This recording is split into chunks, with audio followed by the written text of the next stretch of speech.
Once a year, it's cool. You could be into this whole demonic type shit, but then people are scared of shit like brujeria. So you're telling me as long as you could buy it from Party City, as long as you can as long as capitalism allows you to be into witchcraft, it's cool. But the real witchcraft you're scared of, that doesn't make any sense to me, bro. Like, I have my altar and I have my certain things, you know what I mean? And it's not a decoration. It's something that represents something to me, like La Muerte or the Santa Muerte, or, you know, Saint Lazarus. I have the candle right here. You don't see it, but I have San Simon. You know, I have Santo Niño de Atocha. You know, the Santo. I mean, I don't. It's not something I pray to, but it's something that it's in my culture, and it's something I believe, and I want them around me to protect me from other fucking people. You know what I mean? And that's what I do it for, because I feel like we've lost our way as a people. Mad Max was the turnout of my lifestyle. Smoking green, blowing white clouds to build the blue skies. Conversating with the gods by my wildflower, to let them know that it's the God's hour. This love's the never-ending saga. Gods by my wildflower, to let them know that it's the God's hour. This love's the never-ending saga. Gods by my wildflower, to let them know that it's the God's hour. This love's the never-ending saga. Gods by my wildflower, to let them know that it's the God's hour. This love's the never-ending saga. Walk through the sands of times like Gara. On the other side of that gad is karma. You wet Prada, the devil like inside your box now, while the angels fly over my headstone. We are back with another episode of the God's Hour podcast with your boy Big Cerbavelli, back in the place to be, La Merca Superior, Palace 81. And today is the very special Halloween episode, Glocktoberfest. Yes, I would like to thank everybody for tuning in. I want to thank my baby boy, Presley, for joining the podcast, because not only is it Halloween, but it is also the 2-year of our sobriety, me and Presley. Yes. Oh shit. Am I leaning you into the mic? I'm sorry. I didn't mean to do that. But yeah. So basically, it's been 2 years sober for me and the boy, and yes, we were very, very much into drugs, and we'll get into that as soon as I put you back on the bed. Go ahead, boy. We'll take the suits off when we're done, because we gotta stay fly till I die. So basically, okay, this journey of sobriety has been pretty easy, I'm not gonna lie, because I wasn't, why the fuck is this thing still swiveling and shit? So sobriety, for me at least, it's not really that hard, because I think I didn't stop consuming or becoming intoxicated because I didn't want to. I did it because I felt like I had to. Now, where did it start? Okay, so pretty much I started smoking weed like when I was like 14. You know, my cousin Jaime passed away, and I'm fucking sweating bullets over here in this thing. So my cousin Jaime passed away, and I had older cousins, you know what I mean, that were like super into weed. They were like quasi Rastafari. And they were just like, they just handed me the bong, you know what I mean? And I think I took one rip, but it was a fat rip. And for my first time, I went to La La Land. Like, it was the most psychedelic experience of all time. We might get into that later. But yeah, so I was on fucking cloud 9. That was like the fucking most faded I've ever been off of weed. And pretty much just ever of all time. Like, I remember it was the craziest feeling of all time. Like, I literally, it was super psychedelic. The high I felt. I was on my tia's couch, and I was just like tripping fucking balls. And I remember kind of like laying down and doing like some doggy type shit, like going like this with my hands and my feet. And it was just crazy as hell, you know what I mean? I can't really describe it, like the feel, like you can't describe that feeling. It just felt like I was in like another dimension, another realm, a whole nother planet, a whole nother universe basically. And I'm glad I don't do that shit anymore. Because I remember just coming down, and I remember the next day later, it felt great. Like like coming down, I felt like I had like a new perspective on the world. Like, wow, you know what I mean? Why did it take so long for me to do this? To do this, you know what I mean? It just felt like I should have experienced this feeling because it was complete euphoria, and that's pretty much, I feel like, where the addiction initially started from the jump. Now it wasn't, I wasn't buying and consuming more and more after that. It was more so when I got my own job and I when I could afford the addiction is when I really started going hard. I spent thousands of dollars on mota, and I remember when those brass knuckle and those heavy hitter cartridges came out. It was I would do nothing but smoke those shits, because it wasn't like mota where you would literally stink up a whole house.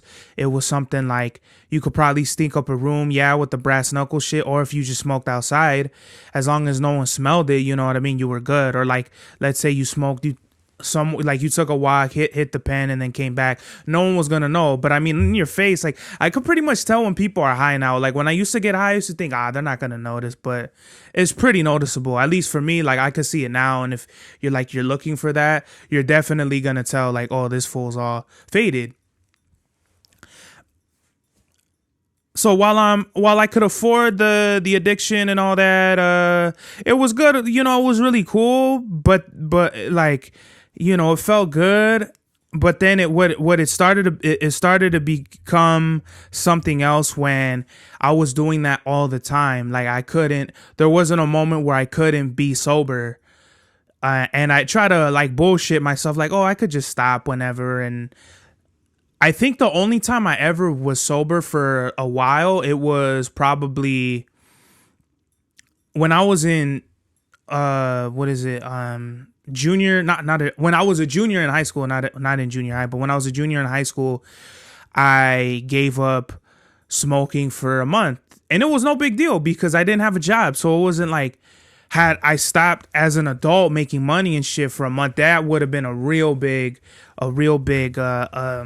milestone. But I never did that.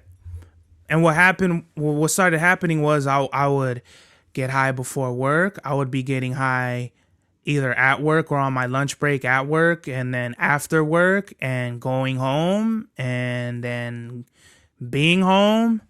I wanted to be high all the time. Like there wasn't a time where I just didn't. There wasn't a moment I didn't want to be sober, if that's how you say it.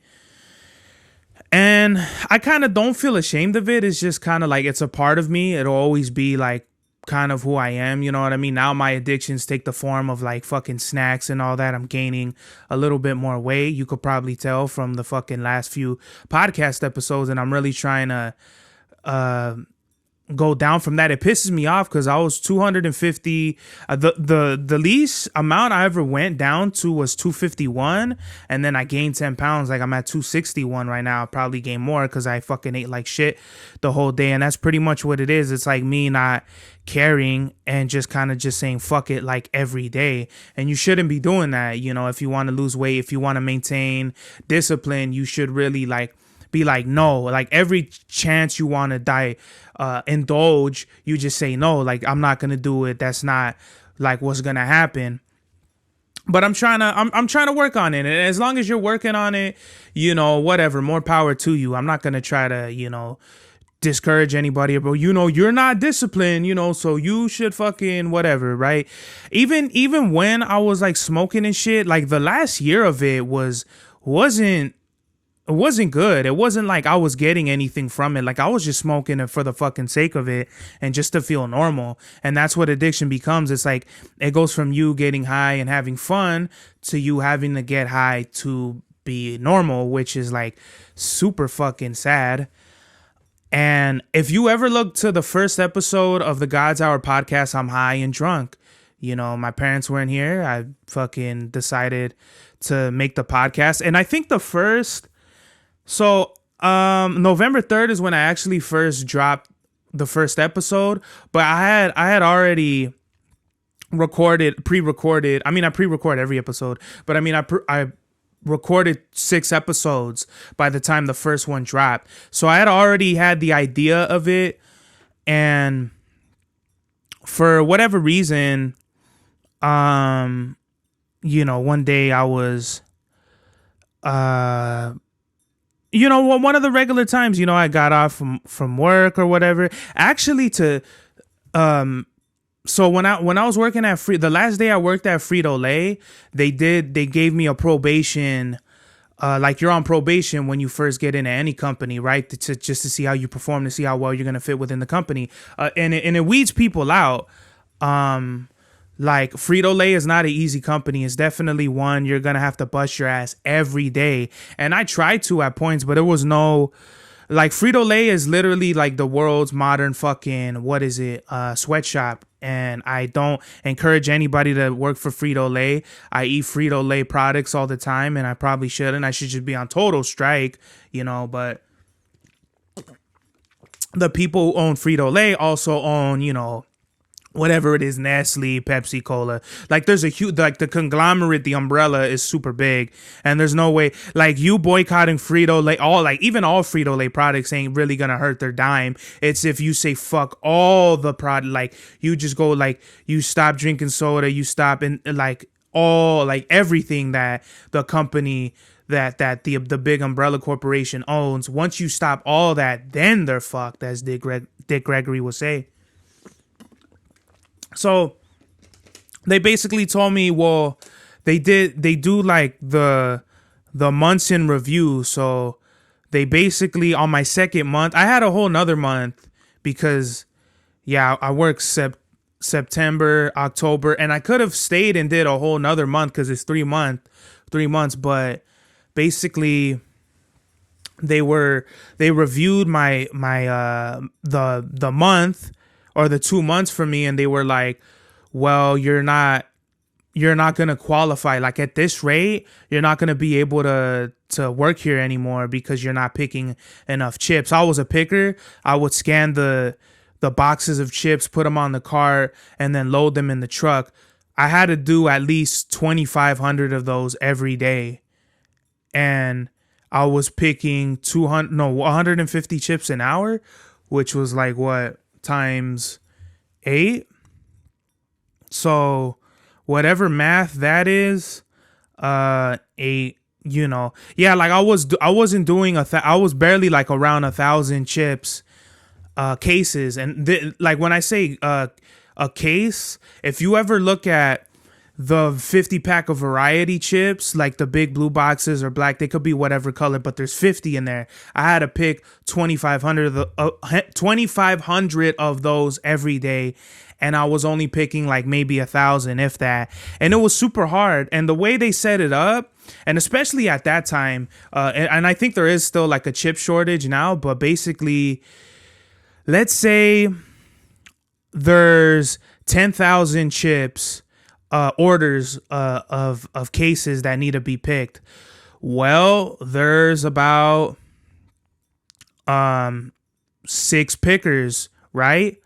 So if there's only 10,000 cases, 6 pickers, everyone has to pick 2,500. Let's just say 2,000, that's 12,000. So at least one person is not going to be able to pick all those chips. So the system is designed to weed people out.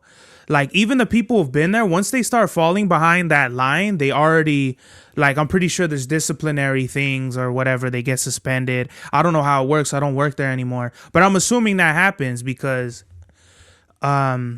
people, like when I first started there, like from when I started to when I ended, there was like 6 new people.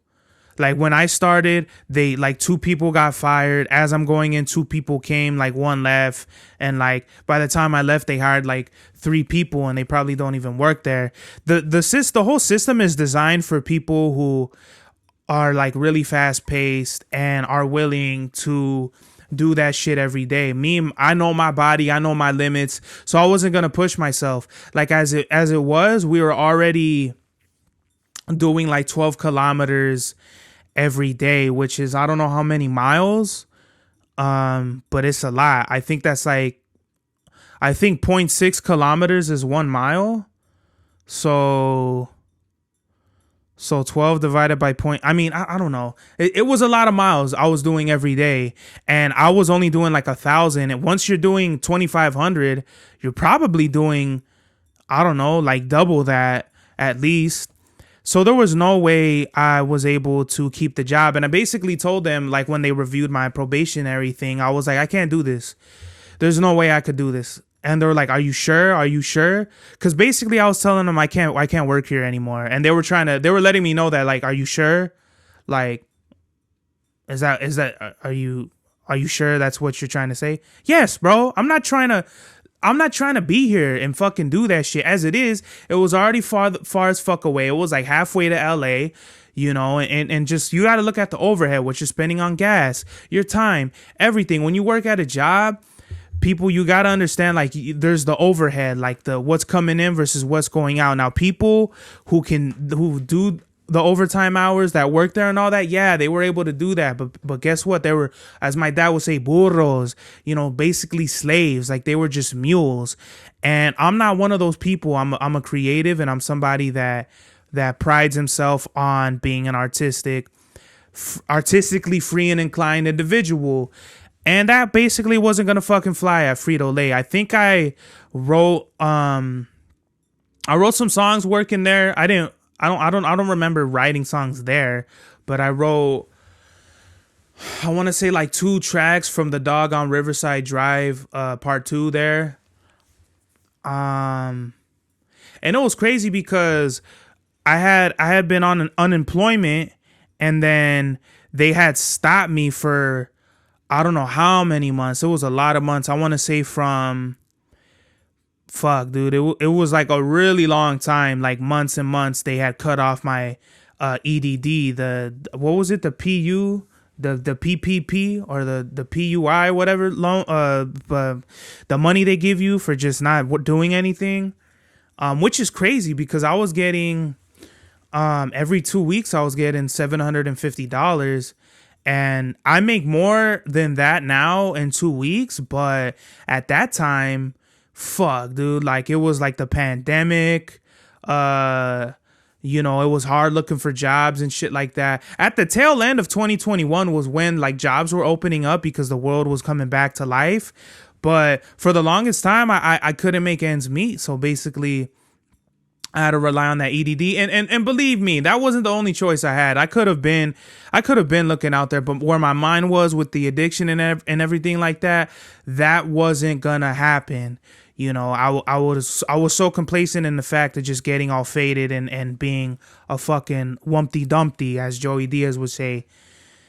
So one day, I want to say this is like the last week on my EDD account, and it's crazy because I still have like $20 in that account. Like, I have that money just in case something happens, something goes wrong. I have a meal. I at least have a meal to eat. Something, you know, crazy happens, I at least have like a few bucks for whatever. In my mind, it's my meal, like emergency meal or whatever. Like, for like if I get stranded somewhere, you know, God forbid, knock on wood, that shit don't happen.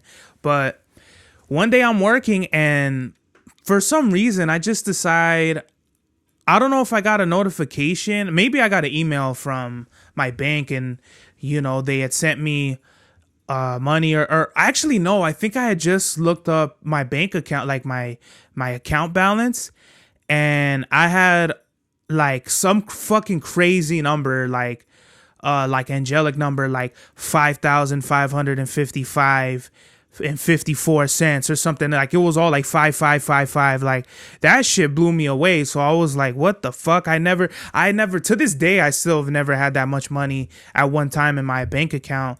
I'm getting close to that in my savings, but you know, like I've never been good with money, you know, like, so now I'm starting to learn about credit and savings and all this shit. So, you know, shout out my mom. She was telling me to open up a savings account. I do have a savings, my 401k, but I don't have like a separate savings account. I might do that. You know what I mean? Who knows? Probably, whatever it is. So where am I going with this? Okay, so when I didn't get fired, I quit. I told them I couldn't do it anymore. They said goodbye. And it's funny because they every day or whatever, they would bring like cases of chips in the break room, like whatever, if they're defective or they're expired.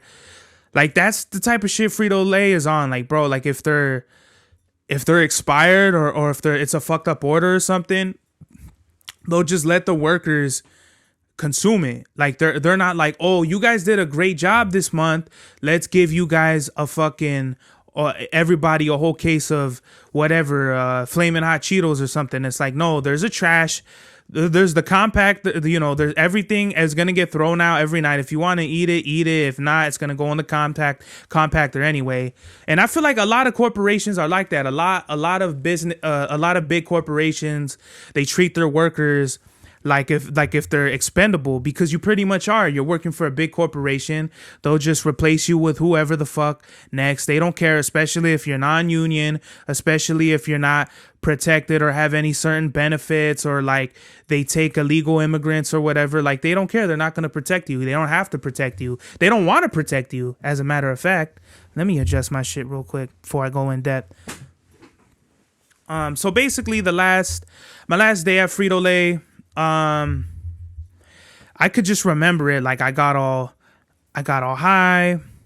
I put the equipment on, the headset, the gloves, the scanner on my gloves, because you would have stacks of chips. You would bring a cart and then boop, boop, boop, and then take the chips, put it. It was so crazy. I'll never forget. Like it would you would have the headset on and you would have orders, so you would scan the label and then the headset would tell you what you're picking. So it would go by aisle. So there was like rows and rows of chips, and on the number they were all numbered in sections. So like I remember one was like 224, and that was probably all the 50 pack of variety of chips, and it would tell you, and you would start at the beginning of the aisle and then snake your way around, and then once you were done with the order, you would come back to your truck and then put it in. And then once you had you would have to shrink wrap. Like some businesses you didn't need a shrink wrap, but others you would. And like to this day, I'm like, why would they have you shrink wrap it? But anyway, I would get shocked a lot because with the shrink wrap in the metal, it would cause the static. So as soon as I hated that shit, I would get shocked all the time. It would piss me off no matter how many fucking static proof wool fucking mitten layers of gloves you had. This shit would shock you to your spine. And so you will put like 4 carts in one truck, put the strap over them, lock it in, and then put like another 4 or whatever the order is. And then there's your truck. I probably only did like 2 trucks a day. Other people were doing like 4 trucks a day. People were doing whole fucking containers a day, like a Sam's Club order. Those motherfuckers were ordering like fucking pallets. You wouldn't even do carts. You would do pallets of chips, and that was like a whole nother like bullshit in and of itself. Once you were done, I only did that one time. And I spent the whole fucking day doing it, and it was so fucking hard to do that one order. Some people would do one of those and then a whole nother truck, and then they would go home. Like people were just crazy to do this shit. So with the pallets, you would do bulk orders, basically, like pick 50 cases of this, pick 25, salsa, the Tostito salsa queso dips or whatever it was. Those were fucking heavy. Oh my God, I'll never forget my back being all fucked up for days after that shit. And so with the pallets, you'd have to shrink wrap it up. And then that's all you would do. You would just do pallets and pallets and pallets until you were done filling up the truck, and that was you. That was all you all day, and I hated that shit. And they would hate me because now I'm taking their work away. They're like, "Oh, this fool, he got the Sam's Club order," because they knew I couldn't do it all in one day. Versus them, they could do it all and then do another truck in whatever 7 hours, and then they would help other people out just to keep hours. You know what I mean? And that's how they looked at it. It's like, oh, this fool's taking their work away. So I definitely didn't feel valued. I definitely didn't feel appreciated. And so, everything added up and I just left. And my last day, I go to the dispensary I always like going to, and that dispensary was gone. That was happening. That happens a lot where you'll see a dispensary. It'll be around for a year or two if you're lucky, or even months. Like a really nice dispensary. It was like a hole in the wall spot, or like in a suite or something, and it's really nice neon lights or whatever, like really, really fucking state of the art dispensary. Gone within like 4 months or whatever it was. I think I want to say the dispensary I like going to was around for at least a year or two. From when I had been staying with my grandma. So if I stayed with my grandma 2019, they closed in 2021. Yeah, so at least 2 years, it was gone. The doors were locked or whatever. And it was I'm so stupid. This is why I'm glad I don't do that shit anymore. I was finding my way, like the addiction kicks in and you're like, I'm going to fucking get high no matter what. So I go on the other side of the door and I make sure I wasn't locked in. Like I made sure I put like a rock or something on the door so it was open a little bit, just enough so I could just get out in case I had to lock in. If not, I was gonna jump over the railing off the second story. Like I didn't give a fuck. Like I was gonna get high at some point, whether I was fucking gonna break my leg or not. And so I couldn't find anything, and I ended up having to go to I think I was in Diamond Bar or something like that. I probably shouldn't say where I went to, but it was like another one of those, like, it's probably not even there anymore at this point. We're already talking 2 years ago. And so I remember buying Oreo cookies, this wax, and then whatever weed I had. And, got high. It was just normal, right? No fucking biggie. But I want to say this is probably October. Let's just say it might have actually been like when the last time I picked up was actually probably like this past Friday, but 2 years ago. So yeah, it was really close to Halloween. Like let's say the 22nd or some shit like that. And then somewhere close to Halloween, I rolled up a blunt. I love smoking blunts, and I put that on my Instagram. Like if you ever want to see me in my smoking days and shit, you can always go back and look. Like the reason why I have that up there is to remind myself, like, this is how you look. Like this is how you looked. And in my head I thought I was all cool.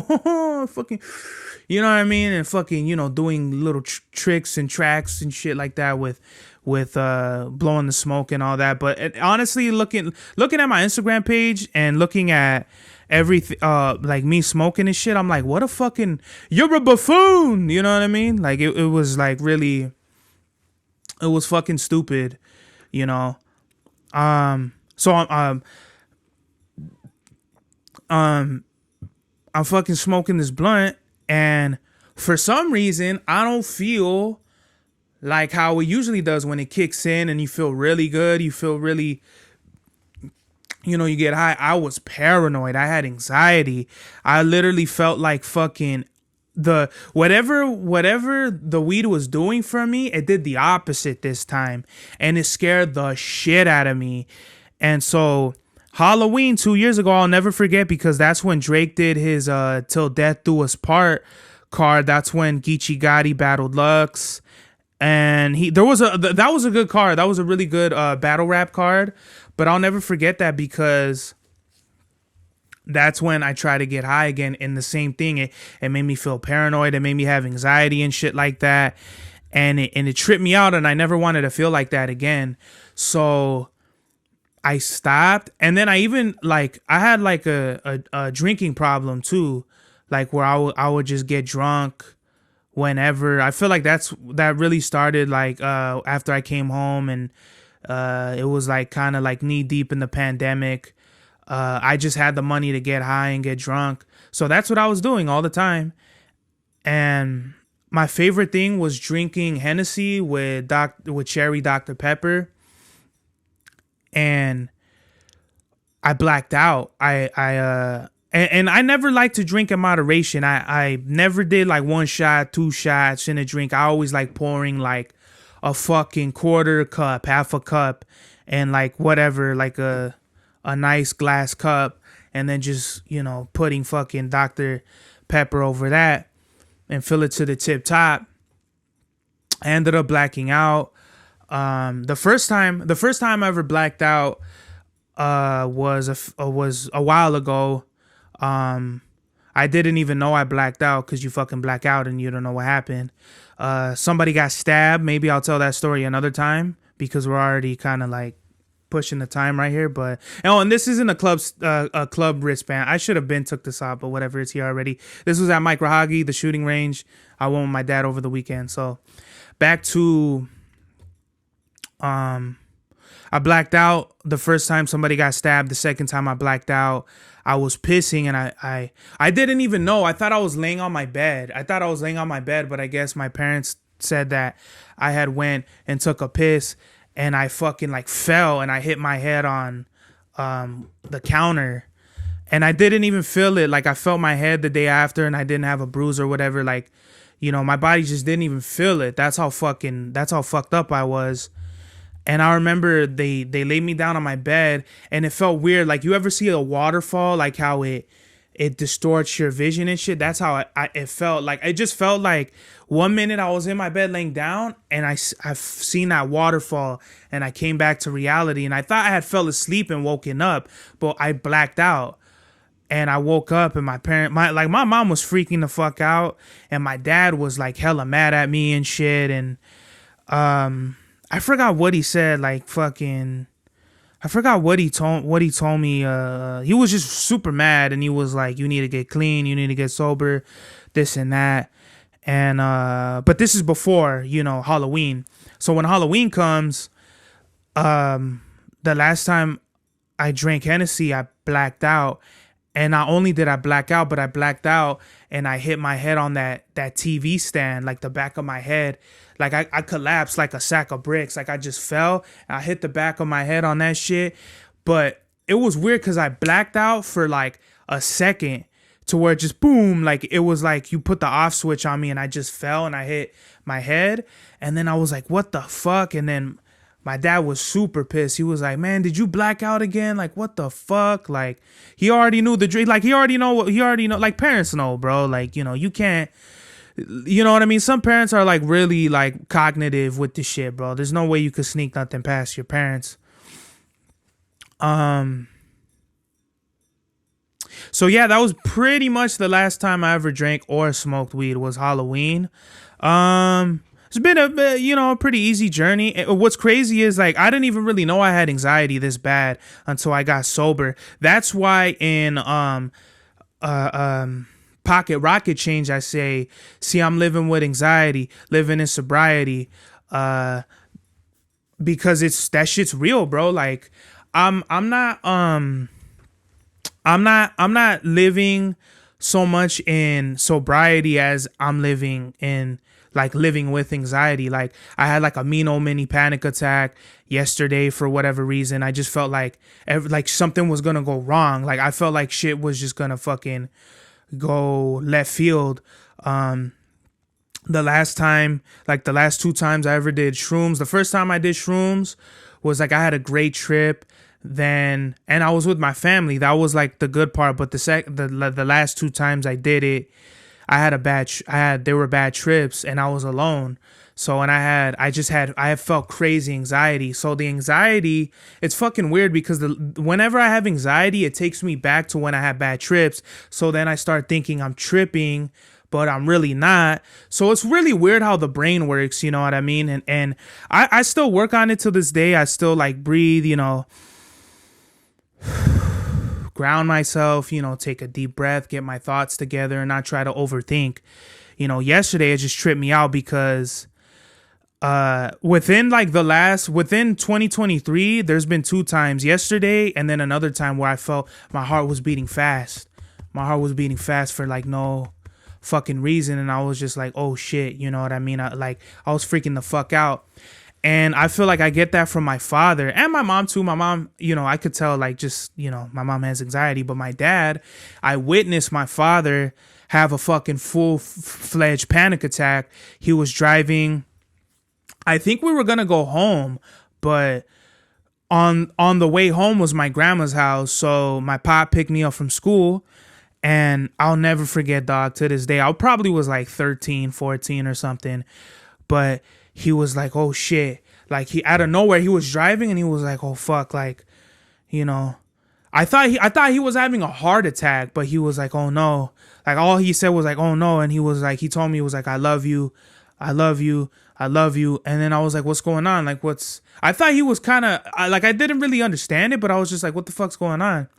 And what tripped me out even more was that, like, he had enough strength to drive the car all the way to my grandma's house, which was probably like another 2 miles. I could never imagine having a fucking panic attack in, like, driving, and then like driving, a little bit. It wasn't a whole, like, it wasn't nothing far, but it was just like he did that while he was having a panic attack.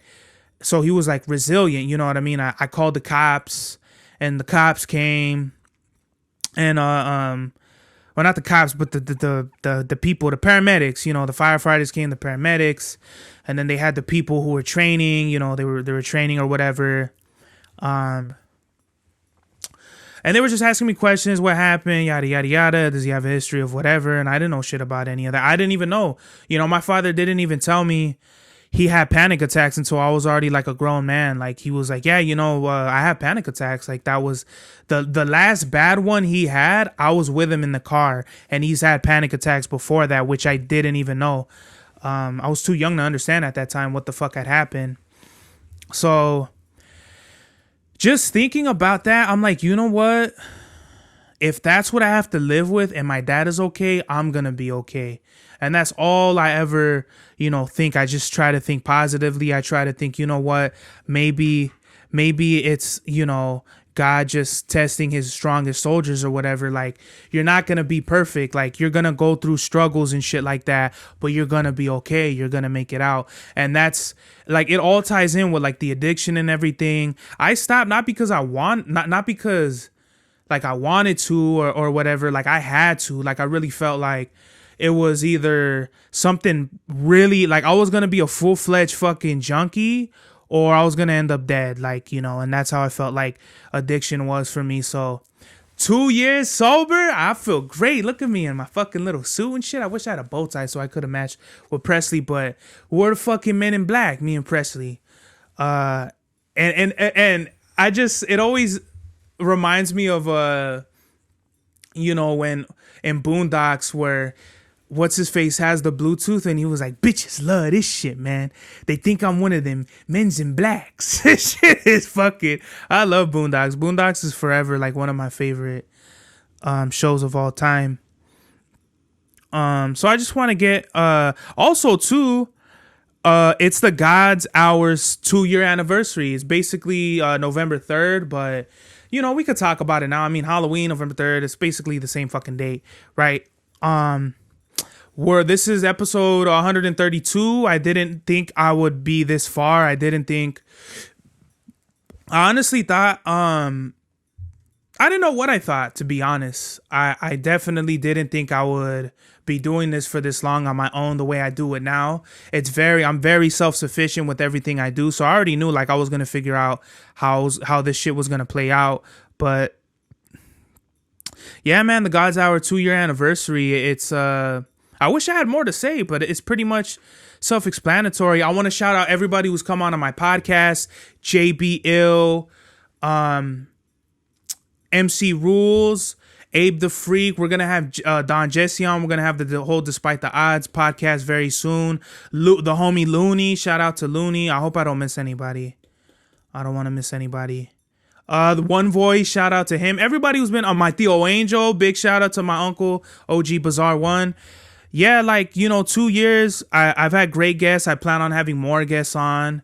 It's cool. Like, for me, this is therapy. This isn't like a show. Like, the whole episode I talked about being sober and all that. Like, I really don't do this because,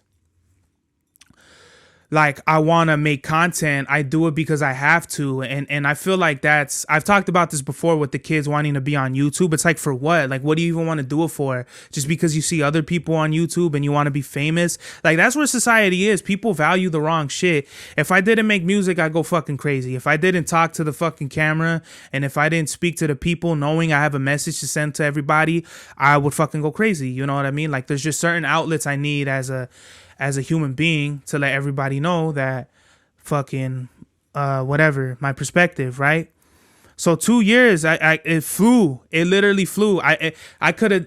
It feels like I did the first episode yesterday. You know what I mean? If it doesn't even feel like 2 years, it really feels like some other shit, right? So we'll get into some. I had a whole bunch of topics that I know I won't get into.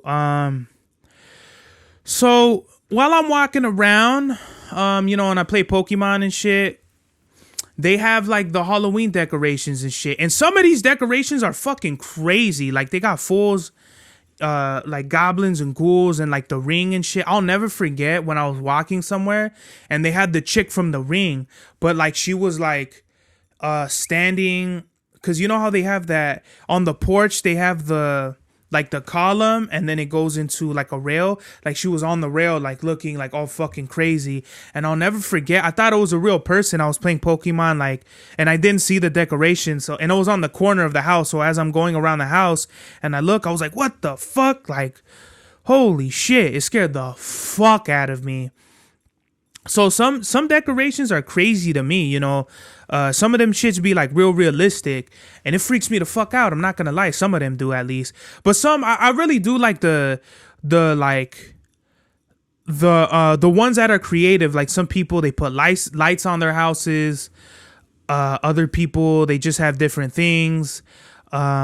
Whatever it is, like, everybody has spiders, spider webs, skeletons, gravestones or whatever. But with the people that make it a thing, like, I know one house like had this huge like what is it, like a jack-o'-lantern head like on a tree that was like looking down, and it was like roots or whatever on the lawn, like something that you could tell like they spent hours doing this shit. Like, they spent a cool minute like just decorating this shit. I really appreciate that. But the people who try to scale you, the people that try to scare you and put crazy like either demonic or like crazy, like sinister ass insidious things, I'm like, why? You know what I mean? Like, I already have anxiety. Please don't, like, cause I'm going to end up shooting something that looks like a person, and then I'm going to go to jail for allegedly doing something I did. So, but then also too, like, people, once a year, it's cool. You could be into this whole demonic type shit, but then people are scared of shit like brujeria. So you're telling me as long as you could buy it from Party City, as long as you can, as long as capitalism allows you to be into witchcraft, it's cool. But the real witchcraft you're scared of, that doesn't make any sense to me, bro. Like, I have my altar and I have my certain things, you know what I mean? And it's not a decoration. It's something that represents something to me, like La Muerte or the Santa Muerte, or Saint Lazarus. I have the candle right here. You don't see it, but I have San Simon. I have Santo Niño de Atocha. Santo. I mean, I don't. It's not something I pray to, but it's something that is in my culture, and it's something I believe, and I want them around me to protect me from other fucking people. You know what I mean? And that's what I do it for, because I feel like we've lost our way as a people, in the Mexican society. When we were indigenous peoples, we didn't have a Jesus. We didn't have all this shit. We were a society that had our different gods, and the sky serpent and all that, Tenochtitlan and all that. Like, I can't break down like everything, but we had different animal or different god deities that represented certain things and animals and things of that nature. And just like going back to Mexico a year ago, which is crazy. Like, the phone, it gives you your memories. And I saw mines from Cancun last year, and I was like, fuck, we need to go back, but it's just, I feel like we've really lost our way as a Mexican people. And now I understand why Mexicanos call us pochos and shit like that, because we really have lost our identity in some sense. Because you go to Mexico and a lot of people, they still pray to what we prayed to thousands of years ago. Maybe it's a little different, but it's it's kind of mixed though. You still get like the churches and the missions and all that from when the Spanish came, but there's still a lot of places in Mexico you could go and it's all like an indigenous tribe. None of that colonial Catholic, none of that shit touched. None of it was tainted by that. They still have their identity and they still have their way of life untouched by the dirty hands of the whoever colonizer, right? And it's crazy how history try to say the Spanish conquered Mexico. That's not true. That didn't happen. They invaded Mexico, but if they conquered Mexico, it would be called New Spain or New whatever the fuck. It's not that. It's called Mexico. What happened was they came, whatever they wanted, whatever they sought out to accomplish, they didn't accomplish, and they stayed here. And that's how you have light-skinned, pale-looking Mexicanos like me that look more fucking Spanish. And you have other Mexicanos that look like, whoever. I can't name somebody you would know, but more Maya look. The Maya, they're shorter, dark skin, dark skin, and they just look a certain way, right? Versus the Spaniards and the more Spanish-looking people like me, colored eyes, blonde, what is it? Just fair skin. We look really different, but like, I feel like as long as we can all get together, we get along. I feel like, why even cause an uprising about it? I'm not too into Christianity like that, but I understand it. Pretty much my whole family is either Catholic or Christian, and I have some of those elements in what I believe in. But if I had it any other way, I probably would believe in whatever we believed thousands of years ago, because I'm just like, I'm intrigued by that. The truth really inspires me to connect with my identity and where I'm from. Because when I went to Cancun and I was right there looking at Chichen Itza, and I was in the cenote and all that shit. Like, I really felt the energy of my people, and like, this is where I belong. This is where I come from, and that's always gonna be a part of me. Message of the day, man, is just to always think positively, man. Even if you're going through shit, even if like whatever it is, just think positive, man. Because trust me, you are going to have bad days. So don't try to live your life thinking, oh, I hope I don't have a bad day. Count on it. Be like, you know what? Fuck that shit. Even if I do have a bad day, so fucking what? Bring it on. Because ain't nothing going to stop this positivity I got. And just always be mindful of that you only have yourself, really. Like, you can't think for nobody else. Nobody else could think for you. So always think about that, man. You know what I mean? Just always be sharp, because during the week, man, like, I was like, shit was getting to me, and it was a lot for me. And, I was like, fuck, man. But always stay positive and know that, like, it's always a better tomorrow. This is the God's Hour.